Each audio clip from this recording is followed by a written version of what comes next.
Now, and to me, as someone who doesn't know a ton about the inner workings of the weather, when I hear that a Category 3 goes down to a Category 2, I think, okay, things are getting a little bit better. Yes, but as Eric has explained, and will right now, this is such a big storm over such a big area, it's going to cause real problems. Yeah, it is a little bit better in terms of the peak winds. Some things to think about with a hurricane, though. When you look at that peak wind that's always listed on every advisory, that is in such a small ring right around the center. Now, that can be very destructive, but a vast majority of people never actually encounter those exact wind speeds. And so what we've seen today is an increasing wind field, a bigger storm overall. And if you think of a storm that was weakening on approach, storms like Sandy, storms like Hurricane Ike, these are big storms with large wind fields that produced very large storm surge. And that was the main takeaway from those storms. And that will likely be the main point for Florence as well, along with the heavy rain. The tropics are full. We have a wave in the Gulf of Mexico. We have Florence. We have Tropical Storm Isaac. We have Hurricane Helene. We have Tropical Storm Joyce. A lot of action out there. Olivia made landfall in Maui as a tropical storm today.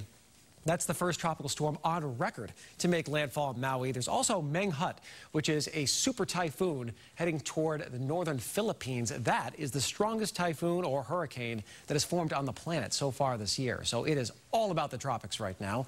Here at home, we've had some tropical downpours today. Still humid out there. Temps are in the 60s. Florence, the dominant feature here on the eastern seaboard. But we've had this front just sitting across southern New England. Really murky conditions. We had that torrential rain mainly south of Boston this afternoon. Some more downpours moving in from the west right now across the Connecticut River Valley. They're heading over towards central Mass, and there'll be some more of this scattered downpour activity throughout the overnight into early tomorrow morning. Dew points in the 60s. That's sticking around. We don't have that crisp, dry air in the forecast until at least the middle of next week. And the areas that saw heavy rain today still have a flash flood watch until 5 tomorrow morning, as the ground is now saturated. Any downpours could certainly lead to some street flooding. That's with us up till about 7 a.m. tomorrow morning. These scattered downpours, a lot of clouds outside again. Should see at least a little bit of brightening in the afternoon, the evening, some sunshine out there, a drier second half of the day, because there really still isn't a front to completely dry us out. We'll see low clouds and fog fill in again tomorrow night and Friday morning, and then they should erode and give us some sunshine on Friday afternoon. So we'll start to pull out of this trend that we've been in. Very murky conditions. Tonight, scattered downpours, some areas of fog, temps in the 60s. Tomorrow, a brighter afternoon after a chance for that rain in the morning. Our temps in the low to middle 70s tomorrow. We are seeing some increased surf out there, especially along the south-facing beaches of the South Coast, as well as Martha's Vineyard and Nantucket. Those high surf advisories will stay up for the rest of this week. So if you're heading to the beach, a chance for some later day sunshine, a light onshore flow, and expect to see some pretty rough surf out there.